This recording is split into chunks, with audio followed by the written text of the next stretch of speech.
안녕하세요. 책 한민국입니다. 오늘 소개할 책의 제목은 감정이라는 세계. 지은이는 독일의 심리학자 레온 빈트샤이트, 옮긴이는 이덕임, 출판사는 웅진 지식하우스입니다. 책값은 17,000원, 총 페이지 수는 287쪽, 초판 1쇄 발행은 2022년 7월 5일입니다. 지은이 소개를 읽겠습니다.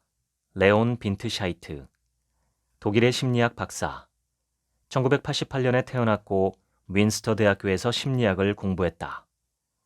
미국, 스위스, 벨기에의 심리학자들과 공동 연구를 진행했고 다수의 논문을 발표했다. 독일의 인기 퀴즈쇼 누가 백만장자가 될 것인가에 출연해 우승상금 100만 유로를 받으며 하루아침에 독일에서 가장 유명한 심리학자가 되었다. 두 번째로 출간한 감정이라는 세계는 출간하자마자 언론의 주목을 받고 20만 부 이상 판매되며 심리 분야의 스테디셀러로 자리매김했다. 지금부터는 본문을 읽겠습니다. 인간은 왜 감정을 느끼는가? 이유는 간단하다.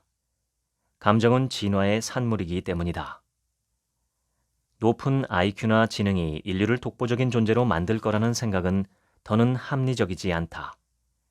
우리가 만든 기술이 우리를 앞질러 버렸기 때문이다. 따라서 진정으로 인간을 구별짓는 것은 느낄 수 있는 능력이다. 우리가 느끼는 것이 우리의 현실이다. 두려움은 자신을 보호하기 위한 아주 오래된 메커니즘이다. 두려움이 없었다면 우리 조상들은 유전자를 퍼뜨리기도 전에 간단히 잡아먹혀 멸종되고 말았을 것이다. 테러리즘으로 사망한 사람의 숫자는 2016년 기준 전 세계적으로 34,871명에 불과하며 이들 대부분은 위험지역에 속한 국민이었다. 반면 같은 해에 심혈관 질환으로 사망한 사람은 1,790만 명이다. 세계보건기구에 따르면 심혈관 사망의 주된 이유 중 하나가 지방과 설탕을 너무 많이 섭취함으로써 오는 비만이라고 한다. 서구 세계의 맥도날드가 이슬람 국가보다 몇 배나 더 위협적이라고 해도 과언이 아닌 것이다. 그런데 우리의 뇌는 테러를 극도로 무서운 것으로 해석하는 반면 TV에 나오는 빅맥과 누텔라 광고를 보고는 전혀 걱정하지 않는다.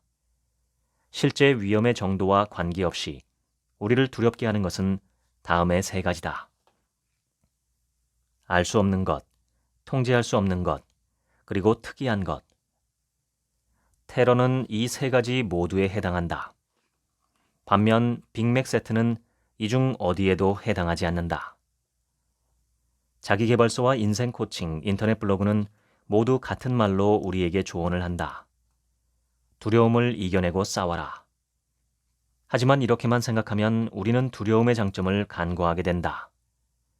복잡한 문제를 해결하는 데는 무모한 돌진보다 신중함과 숙고가 더 필요하다. 두려움의 문제는 무엇보다도 우리가 두려움을 어떻게 다루느냐에 있다. 우리가 극복해야 할 것은 바로 두려움에 대한 두려움이다. 두려움이 우리를 해칠 거라고 생각하면 두려움은 우리를 해칠 것이다. 반면 그런 생각을 버린다면 두려움은 오히려 우리에게 도움이 될 수 있다. 한 실험에서 실험 대상자는 사람들 앞에서 노래를 불러야 했다. 대부분이 불안감을 느낄 수밖에 없는 상황이었다.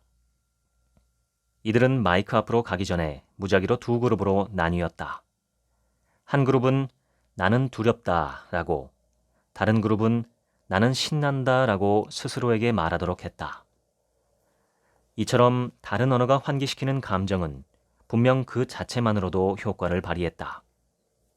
컴퓨터의 분석에 따르면 나는 신난다 라고 되뇌었던 그룹은 나는 두렵다 라고 한 그룹보다 훨씬 더 노래를 잘 불렀다.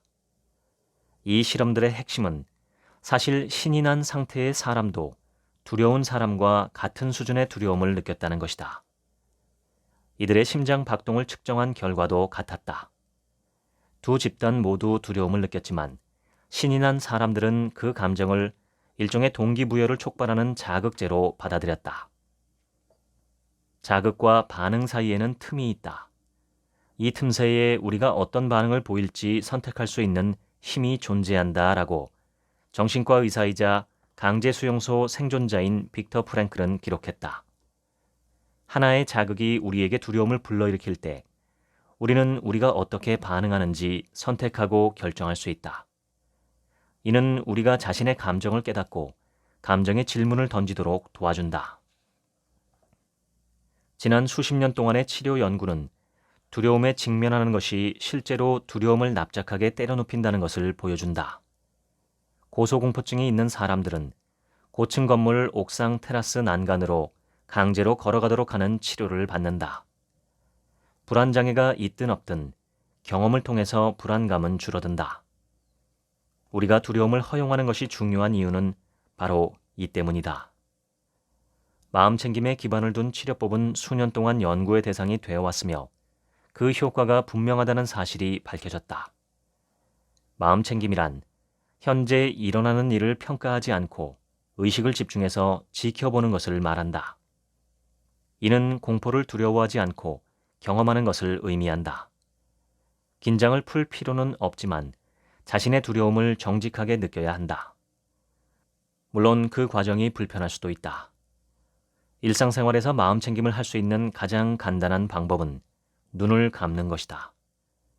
거리를 두고 자신의 감정 세계를 들여다보는 것은 그 자체로 고요하고 명료한 느낌을 준다.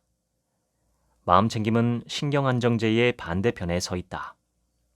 억누르는 대신 자신의 의식으로 또렷이 느끼는 것이다. 특히 처음에는 매우 불편하게 느껴질 수 있지만 장기적으로 지속되면 자신의 두려움을 깨닫고 결국 두려움에서 해방될 수 있게 된다. 화를 잘 내는 사람은 예측할 수 없는 사람으로 여겨지므로 우리는 가능한 한 분노를 억제하기 위해 애쓴다. 험악해 보이거나 통제불능으로 보이는 게 두려워 감정을 억누르는 데 익숙하다. 하지만 두려움이 그런 것처럼 억압이 심해지면 어느 순간 진짜로 폭발하게 된다. 비폭력 저항의 상징인 마하트마 간디는 분노라는 힘에서 어떤 가능성을 보았다. 공격적이고 통제가 불가능한 아이였던 손자 아룬을 아슈람으로 데리고 가면서 간디는 손자에게 이렇게 설명했다. 분노가 내 안에서 그토록 많은 것을 일으키다니 기쁘구나. 화를 낸다는 건 좋은 일이란다. 나도 항상 화를 내지. 아룬은 이해하지 못했다. 전 할아버지가 화를 내시는 걸 본 적이 없는데요. 그건 내가 좋은 일을 위해 화를 사용하는 법을 배웠기 때문이란다. 간디가 대답했다. 사람에게 분노란 자동차의 휘발유와 같은 거야. 분노는 우리를 앞으로 나아가게 하고 더 좋은 곳으로 데려다 준단다. 화가 날 때는 말하기 전에 10가지 세라. 매우 화가 났을 때는 100가지 세라 라고 토머스 제퍼슨 전 미국 대통령은 충고했다. 현명하지만 활용하기 어려운 조언이기도 하다.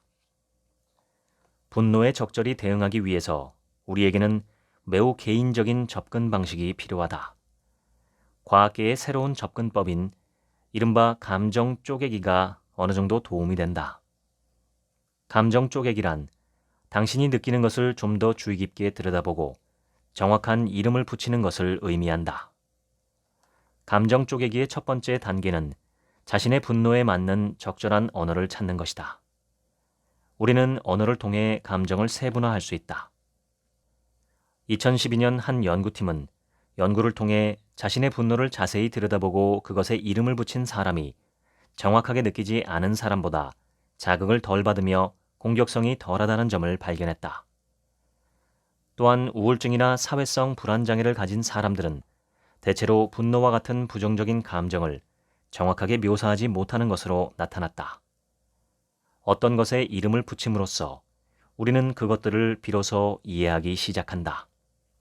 그러므로 우리는 분노에 대해 말하는 법을 배워야 한다. 언어로든 육체로든 공격성을 통해 분노를 표출하는 행동은 오히려 분노를 자극하는 경향이 있다. 대신 바깥에서 있는 그대로의 자신의 모습을 지켜보기 위해 스스로를 상황과 정신적으로 분리하면 도움이 된다. 천장에 앉아 자신과 자신이 처한 상황 모두를 내려다보는 파리가 되는 것이다. 분노는 무심함의 정반대이다. 우리에게 아무런 의미가 없는 것은 우리를 화나게 하지 않는다. 자신이 품고 있는 분노의 미묘한 색을 가만히 들여다보고 그 근원이 어디인지 그것이 무엇인지 이해하며 그 에너지가 우리를 어디로 인도하는지 잘 살핀다면 분노는 엔진에 힘을 공급하는 연료가 될 것이다. 분노는 당신과 당신의 파트너에게 무언가가 잘못되었다는 것을 보여준다. 이를 더 명확하게 말할수록 분노를 해결할 방법도 더 쉽게 찾을 수 있다. 간디는 아슈람에서 손자 아론에게 이렇게 말했다. 분노란 무엇이 정의롭고 무엇이 정의롭지 않은지 구별할 수 있게 몰아붙이는 에너지란다. 분노가 없다면 우리는 문제를 똑바로 직시할 기회를 얻을 수 없을 거야. 분노 자체는 문제가 아니다. 오히려 해결을 향한 첫걸음이다. 사랑하는 사람이 실패했다고 해서 그 사람을 비난할 생각은 절대 하지 않을 것이다. 어려움에 빠진 사람에게 이 패배자야 라고 소리치는 일은 없을 것이다. 그것이 도움은커녕 해를 끼친다는 사실을 잘 알기 때문이다. 그런데 자신에게는 왜 이토록 가혹할까? 어째서 자신을 친절하고 자비롭게 대하지 못하는 걸까? 우리가 가장 잘 알고 있고 행복을 빌어주어야 마땅한 이 존재가 넘어질 때 우리는 죽이려 든다. 혹독한 자기 비판을 멈춰라. 자기 자비는 괴로움을 느끼는 순간 그것을 알아차리고 자신을 친절하고 따뜻한 마음으로 대하는 것이다. 만성 질환자와의 대화를 과학적으로 평가한 결과 자기 연민은 자신의 삶이 불공평하다는 생각과 맞물려 있는 것으로 나타났다. 왜 다른 사람이 아니라 나여야 하는 거지? 독일의 학생 300명을 대상으로 한 연구에 따르면 자기 연민은 절망과 침묵, 소심함과 같은 부정적인 태도와 맞물려 있었다. 자기 자신을 운명에 가련한 희생자로 보는 것이다. 반면에 자기 자비를 지닌 사람은 침착함을 유지하며 드라마의 일부가 되는 것이 아니라 관찰자의 시점으로 자신의 느낌을 고요하게 응시한다. 자기 비판적인 사람들은 결코 완전히 만족하지도 않고 행복을 느끼지도 못한다. 그러므로 불안과 우울증 사이의 연관성이 과학적으로 입증되었다는 사실은 그리 놀랍지 않다. 자신에게 무조건 친절하라는 얘기가 아닙니다. 리어리 교수는 말한다. 무엇보다 스스로에게 지나치게 엄격하지 말라는 것이지요. 바닥에 쓰러져 있을 때 스스로를 발로 차기보다는 다정하게 대하라. 적어도 예전보다는 더 다정하게 대하라. 그것은 기분이 한결 나아지게 만들 뿐 아니라 앞으로 나아갈 수 있도록 해줄 것이다. 우리는 자기가 무엇을 좋아하는지 알아내야 합니다. 일에서도 사랑에서도 마찬가지입니다. 일은 당신의 삶에서 매우 커다란 부분이며 일에서 진정 만족을 얻을 수 있는 유일한 방법은 당신이 멋지다고 생각하는 일을 하는 것입니다. 아직 그런 일을 찾지 못했다면 계속 찾아보세요. 주저앉지 마세요. 당신이 찾던 것을 발견하면 마음이 먼저 그것을 알아차릴 것입니다. 애플 창업자인 스티브 잡스가 2005년 스탠퍼드 대학 졸업식에서 한 연설은 우려와 같은 박수를 받았다. 당신이 사랑하는 직업을 선택하면 평생 하루도 일하지 않아도 된다라는 말은 실로 유혹적인 메시지다. 에릭슨 교수는 과학적인 성찰이 담긴 무수한 자료를 수집했는데 체스나 스포츠, 음악, 예술 분야에서 평균보다 더 뛰어난 실력을 갖추기 위해서는 약 10년간의 진지한 연습이 필요하다는 결론에 도달했다. 태어날 때부터 특정한 분야에 재능을 갖춘 아이들이 있기는 하지만 요람에서 타고난 것들을 제대로 숙달하려면 시간이 걸린다. 단순한 깨달음이란 없는 것이다. 펜실베이니아 대학의 과학자인 앤젤라 더크워스는 왜 어떤 사람들은 열심히 일해서 성공하고 어떤 사람들은 성공하지 못하는지 연구한다. 타고난 재능과 상관없이 차이를 만드는 것은 더크워스의 연구 결과에서 볼 수 있듯이 인내와 열정의 혼합이다. 더크워스는 이것을 그릿이라고 부르는데 독일어로는 이를 악문은이라고 번역할 수 있다. 각각의 분야에서 최고의 자리에 오른 사람들에게 다른 사람들과 자신을 구별짓는 요소가 무엇이라고 생각하느냐는 질문에 많은 사람이 그릿 혹은 그와 비슷한 단어를 입에 올렸다. 다시 말해 일을 시작하면서 어려움을 겪으면서도 초심을 잃지 않고 계속 자신의 길을 고집한 사람들이 결국 높은 위치에 오르게 되는 것이다. 성공한 사람들의 공통점은 그들이 하는 일에 대한 확실한 열정이라고? 틀린 답이다. 성공한 사람들의 진정한 공통점은 하던 일을 계속 해낸다는 점이다. 그 속에서 깊고 진정한 열정이 싹 터오른다. 스티브 잡스와 같은 유명인과는 거리가 먼 미국의 기업가이자 작가인 벤 호로위츠가 컬럼비아 대학의 대학원생들을 대상으로 한 강연의 동영상은 수백만 조회수를 자랑하기는커녕 지금까지 단 2만 5천 건의 조회수를 기록했다. 아마도 호로위츠가 시대 정신이기도 한 열정을 거슬렀기 때문일 것이다. 자신의 열정을 추구하는 것은 매우 자기중심적인 세계관에서 기인한 것입니다. 여러분이 세상을 살아가면서 획득하는 돈이나 자동차나 기타 물질은 여러분들이 세상에 줄 수 있는 것보다는 훨씬 덜 중요한 것이죠. 그러므로 나는 여러분들에게 권합니다. 세상에 기여하는 것을 추구하세요. 자신이 잘하는 것이 무엇인지 찾아서 사람들에게 돌려주고 다른 사람들을 도우며 세상이 좀 더 나아질 수 있도록 애쓰는 것. 그것이 당신이 추구해야 할 것입니다. 애플 창업자도 삶의 마지막엔 그것을 깨닫지 않았을까 싶다. 잡스의 친구이자 전기 작가인 월터 아이작스는 잡스가 불치병에 걸렸다는 것을 알고 난 후 두 사람이 나눈 대화를 묘사한다. 스탠퍼드 대학에서 그가 한 연설에 대해 질문했을 때 잡스는 대답했다. 모든 사람이 열정을 추구하라 라고 말합니다. 하지만 우리 모두는 역사의 흐름 속에 속해 있어요. 우리는 이 흐름 속에서 공동체를 위해 무언가를 돌려줘야 합니다. 그러면 후대 사람들은 당신이 열정적이었을 뿐만 아니라 다른 사람에게도 도움이 되는 일을 추구했다고 평가할 거예요. 다른 사람들을 위해 무언가를 하는 것에서 열정을 찾은 사람들은 자신과 세상에 최선을 다하는 사람이다. 세상의 필요와 그대의 재능이 교차하는 곳에 진정한 소명이 있다라고 아리스토텔레스는 말했다. 아리스토텔레스가 이 말을 하지 않았더라면 분명 스티브 잡스가 똑같은 말을 했을 것이다. 1950년대의 두 연구원은 설치류의 뇌에 전극을 이식했다. 그런 다음 우리 속에서 작은 레버를 사용해 쥐들의 보상체계 깊숙이 전기 자극을 보냄으로써 쥐들에게 행복감을 촉발시켰다. 원리를 이해하게 되면서 쥐들은 레버를 잠시도 가만두지 않았다. 수컷은 생식 욕구를 잃었고 암컷은 새끼를 방치한 나머지 굶어 죽게 만들었다. 행복감에 중독된 쥐 중에서는 1시간에 2,000번 이상 행복감을 뇌에 주입하는 쥐도 있었다. 연구원들이 개입하지 않았다면 쥐들은 행복에 대한 욕망 때문에 죽고 말았을 것이다.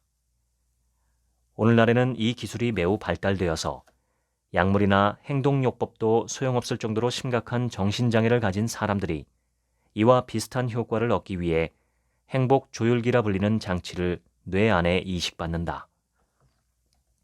동물 실험과 유사하게 뇌에 전기 자극을 보내 행복감을 주입하는 방식이다. 1986년부터 시작된 이 시술의 효과에 대한 초기 연구 중에는 한 미국 여성이 손가락이 찢어져 피가 날 때까지 뇌 자극의 강도를 증가시키는 레버를 작동시켰다는 보고도 있다. 그 여성은 몸을 씻는 것도 가족에 대한 의무도 소홀히 했다.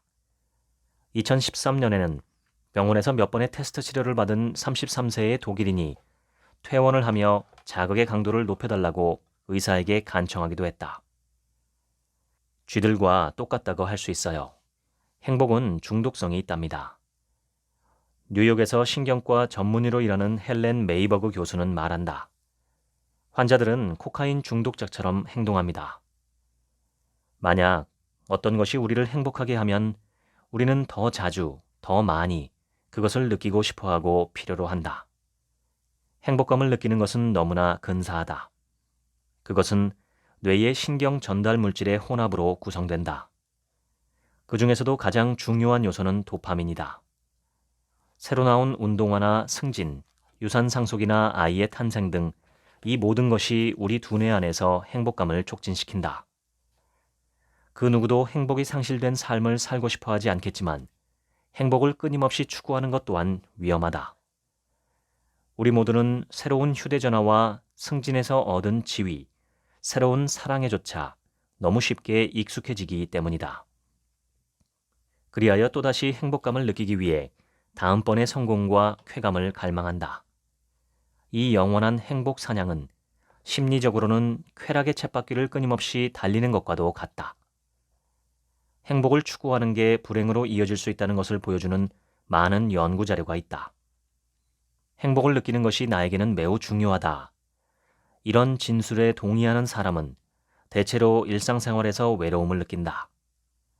2014년 토론토 대학의 브렛 포드는 행복에 특별히 우선순위를 두는 사람이 행복을 집요하게 추구하지 않는 사람에 비해 우울감에 시달리는 일이 더 많다는 연구 결과를 발표했다. 행복에 대한 추구는 역설적이라는 것이 연구로 속속 밝혀지고 있다. 어떤 대가를 치르더라도 행복하기를 원하는 것은 자신을 불행의 구렁텅이에 밀어넣는 것이나 다름없다. 행복을 느끼려면 점점 더 많은 것이 필요하고 기대치 또한 점점 높아지기 때문이다. 행복의 추구는 나아가 지구를 파괴하고 있다. 우리는 행복의 순간을 경험하는 순간 온 마음을 다해 기뻐한다. 하지만 그것을 좇는 것은 결코 만족되지 않는 욕망을 만들어낸다. 행복은 덧없고 통제하기 어려우며 잡으려고 할수록 달아나 버린다. 행복을 영원히 붙잡으려는 시도는 실패할 수밖에 없다. 그리하여 나는 짧은 행복감을 넘어서는 더 깊고 지속적이며 고요한 만족이라는 감정을 여러분에게 권유하고 싶다. 행복과는 대조적으로 만족감은 극단적인 감정의 고조가 아니라 내면의 고요한 상태에 가깝다. 아무것도 아쉬워하지 않는 기본적인 상태인 것이다. 현재 164개국 이상을 대상으로 한 대규모 데이터 분석에 따르면 소득과 만족도는 처음에는 함께 증가한다는 것을 볼 수 있다. 소득이 1달러 올라갈수록 만족감도 약간 더 높아지는 것이다.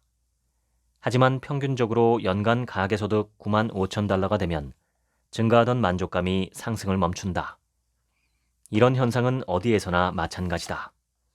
어느 지점에서는 상승하던 만족의 포물선이 구부러지고 종종 다시 아래로 떨어지기도 한다. 재산이 있다고 해서 만족도가 높아지는 것은 아니다. 행복의 순간은 지폐로 교환될 수 있지만 유감스럽게도 사람들은 쉽게 사치스러운 삶에 익숙해진다. 그리하여 작가 막스 프리쉬가 지적한 것처럼 삶의 수준은 점차 삶의 의미를 대신하게 된다. 나는 왜 여기에 있고 무엇을 위해 사는가라고 묻는 대신 사람들은 점점 더 많은 것을 소유하기 위해 살아간다. 행복은 외부로부터가 아니라 우리 내부로부터 온다는 결론을 도출한 연구 결과는 숱하게 많다. 삶의 만족도는 약 절반만이 유전자와 생활 조건에 영향을 받을 뿐 나머지 절반은 우리 자신의 태도와 행동, 즉 우리 자신의 손에 달려 있다는 것이다. 이것이 만족에 관해 40년 이상 수행해온 과학적 연구로부터 얻은 가장 중요한 통찰이다. 오늘날의 세계에서는 덜 행동하는 것 혹은 행동을 멈추는 것이 때로는 만족을 증가시킬 수 있는 방법이기도 하다. 그리스 철학자 에피쿠로스는 이미 그것을 깨닫고 있었다. 만족을 모르는 사람에게는 어느 것도 충분하지 않다. 공자 또한 확신했다. 절제로 손해를 보는 사람은 드물다. 비교는 우리가 가장 빨리 불행해지는 방법이다. 종종 우리 자신에게서 멀어지는 우리의 마음은 다른 사람에게로 향하고 거기서부터 비교가 시작된다. 이는 본질적으로 인간적인 욕구이기는 하지만 마음의 평정을 깨트리는 역할을 한다. 상향 비교는 종종 우리를 우울하게 만든다. 나보다 돈을 더 많이 버는 사람은 세상 어디에나 있고 공원을 걸어가다 보면 나보다 열렬한 연애를 하는 사람이 얼마든지 보이기 때문이다. 비교는 행복의 끝이며 불만의 시작이다라고 철학자 쇠렌 키르케고르는 적었다. 비교의식은 우리 영장류의 내면에 깊이 박혀 있으므로 아예 없애는 것은 불가능하다. 우리의 뇌는 자신이 어디에 있는지 알기 위해 끊임없이 조정을 원한다. 게다가 궁극적으로 비교는 우리가 목표를 설정하고 동기를 부여하는 것을 돕는다. 하지만 다른 사람들에게 특별한 관심을 기울이는 대신에 자기 자신의 모습을 스스로 비교해보는 새로운 접근법은 어떨까? 로마 황제이자 철학자 마르쿠스 아우렐리우스는 다음과 같이 조언했다. 이웃이 무엇을 말하고 행하고 생각하는지에 관심을 두지 않고 오직 자신의 행동에만 마음을 기울이는 자는 많은 자유로움을 얻는다. 잠들기 전에 인스타그램을 잠깐 훑어보기만 해도 다른 사람들이 무엇을 했는지, 나보다 얼마나 날씬하고 아름다운지, 그리고 얼마나 부유하고 만족스러운 삶을 누리고 있는지 확인할 수 있다. 2019년에 발표된 청소년들에 대한 장기 연구는 소셜 네트워크의 사용과 자기 가치감 하락, 우울감 사이의 분명한 연관성을 보여준다. 늘 완벽한 몸매와 신나는 라이프 스타일에 집착하는 사람은 스스로의 삶에 불만족하는 경향이 강하다. 우리가 최소한의 삶을 영위하기 위해 필요한 것보다 더 많은 돈을 버는 편안한 삶을 누리고 있다면 공식은 매우 간단하다. 산더미처럼 쌓여있는 물건을 사는 대신 경험과 시간을 확보하고 다른 사람들을 위해 무언가를 한다면 우리의 만족도는 높아진다. 인간이 되고자 한다면 느껴야 한다. 기계는 상대를 존중하는 법을 배울 수 있는 두려움이나 수치심을 경험하지 않는다. 불의로 인한 분노도, 지루함에서 비롯되는 창의력도, 다른 사람들에게 영감을 주고 매혹시키는 열정도 모른다. 어떤 알고리즘도 아이를 있는 그대로 사랑할 수는 없다. 어떤 컴퓨터도 학교 수업 시간에 삶의 가치를 전달할 수는 없다. 어떤 로봇도 병들고 늙은 사람에게 마땅히 보여야 할 연민과 존중을 보이지 못한다. 우리는 현재에도 앞으로도 대체할 수 없는 인간만이 할 수 있는 고유한 영역에 대해 더 크게 눈을 뜨고 인정해야 한다. 우리 삶의 작은 단계에서 보자면 부정적인 감정이란 없으며 오로지 감정을 다루는 부정적인 방식만 있다는 것. 그리고 우리 감정 세계의 온갖 부분이 나름의 가치를 지닌다는 것을 받아들이는 게 우리에게 도움이 된다. 재미있는 역설이긴 하지만 만약 내가 나를 있는 그대로 받아들인다면 나는 변화할 수 있습니다. 미국의 심리학자이자 심리치료사인 칼 로저스의 이런 견해에 나는 격하게 동의한다. 우리 인간들이 서로를 있는 그대로 받아들인다면 나는 호모 사피엔스인 우리가 자신을 변화시키고 나아가 전 세계가 직면한 미래의 과제를 해결할 수 있으리라 생각한다. 또한 우리 각자가 정신적으로 더 건강하고 더 나은, 무엇보다 인간적인 삶을 누릴 수 있다고 믿는다. 지금까지 감정이라는 세계 읽어드렸습니다. 지금부턴 제 얘기입니다. 이 책은 10개의 감정을 다루고 있는데 두려움, 사랑, 지루함, 분노, 배고픔, 자기자비, 애도, 인내심, 열정, 만족감입니다. 저는 주로 두려움, 분노, 만족에 대해서 낭독해드렸습니다. 미국 대통령 루스벨트는 우리가 두려워해야 할 유일한 것은 두려움뿐이다 라는 말을 남겼는데 이는 두려움에 휩싸이면 좋지 않은 결과로 이어지기 쉬우니 두려움이라는 감정에 사로잡히지 말라는 뜻이 아닌가 싶습니다. 호랑이 굴에 들어가도 정신만 차리면 산다는 우리 속담과도 같은 뜻이죠. 그러고 보니 루스벨트보다 우리 조상님들이 훨씬 더 간결하고 머리에 쏙쏙 박히게 설명해 주셨네요. 우리가 두려워하는 것은 우리가 알지 못하는 것, 통제할 수 없는 것입니다.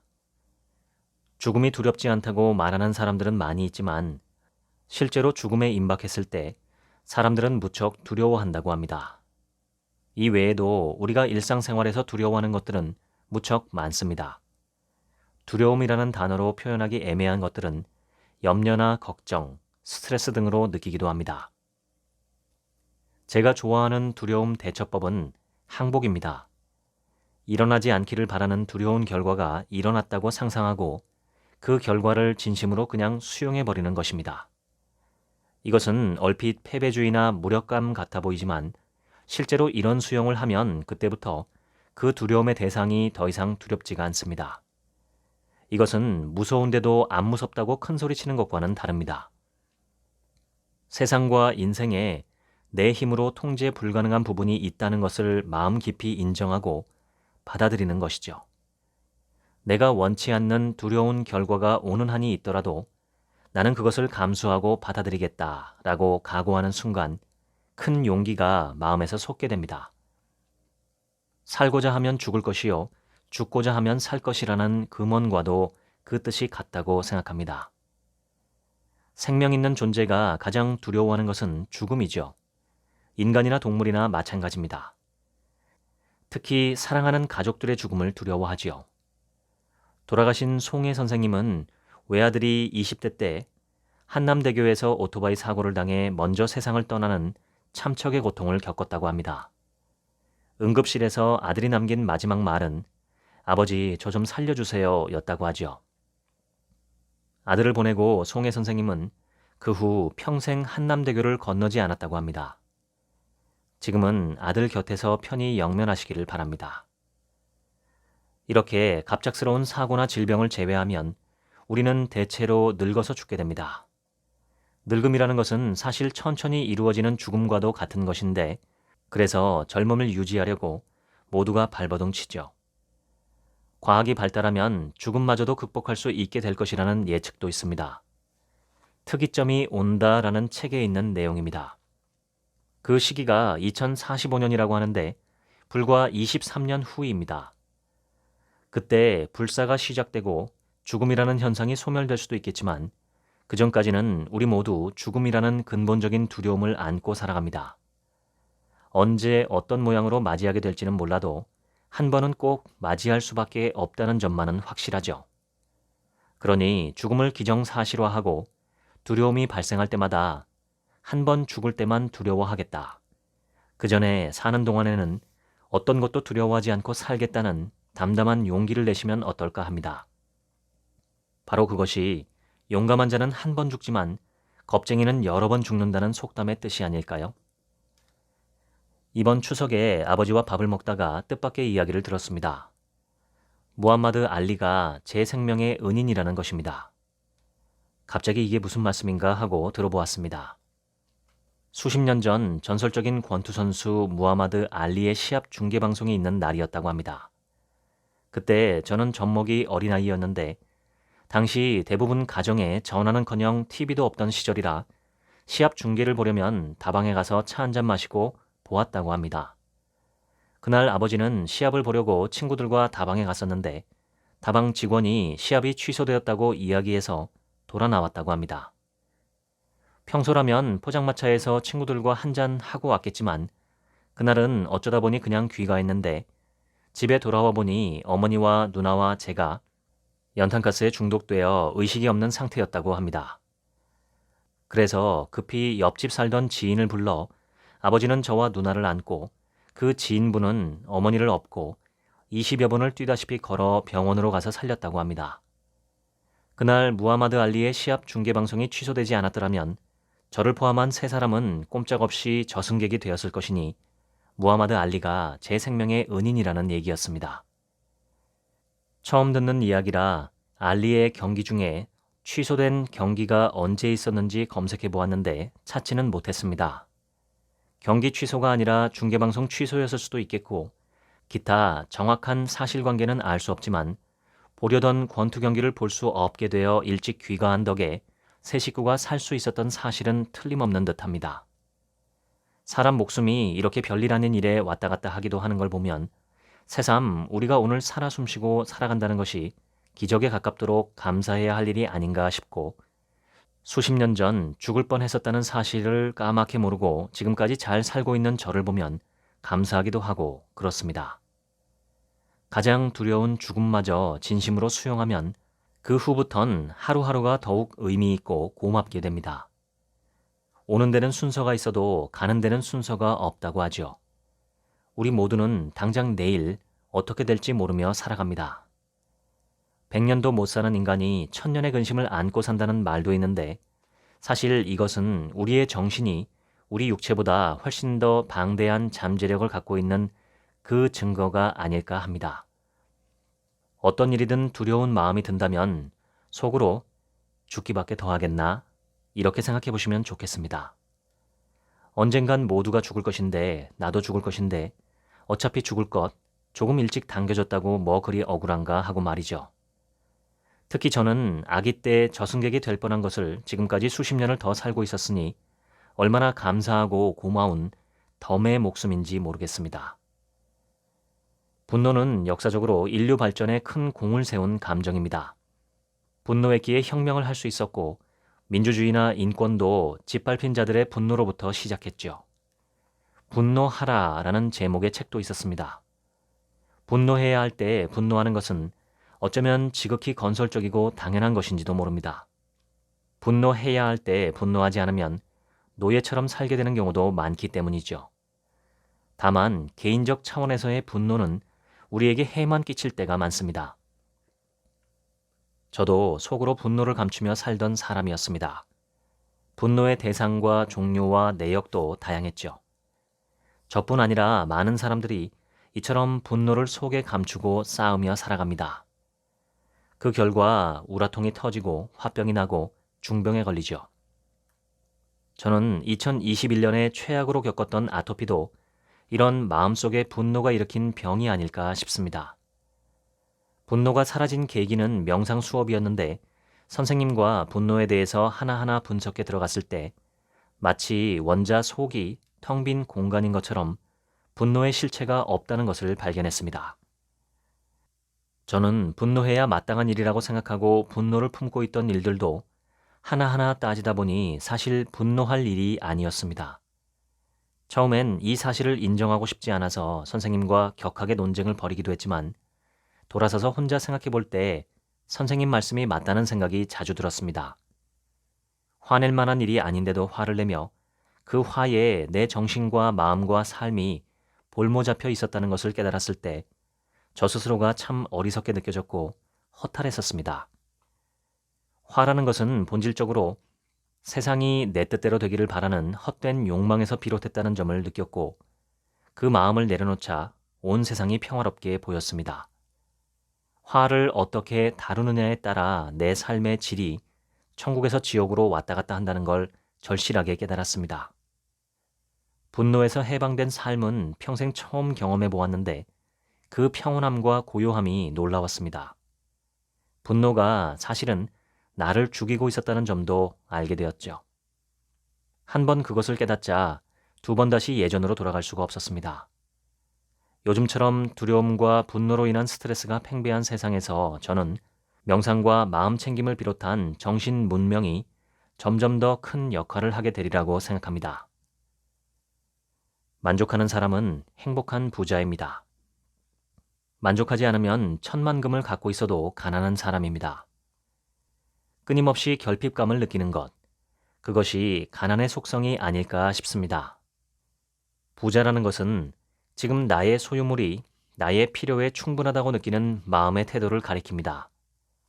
여기서 나의 필요가 어느 정도인지는 사람마다 범위가 다르지만 이 필요의 범위가 크면 클수록 불행해지기 쉽습니다.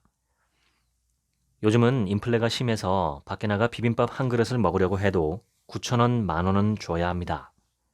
한 끼 식사에 10,000원 꼴인 셈이죠. 그런데 저는 보통 한 끼 식사만 먹으니 큰 부담이 없습니다. 하루 식비가 과일을 제외하면 10,000원이니까요.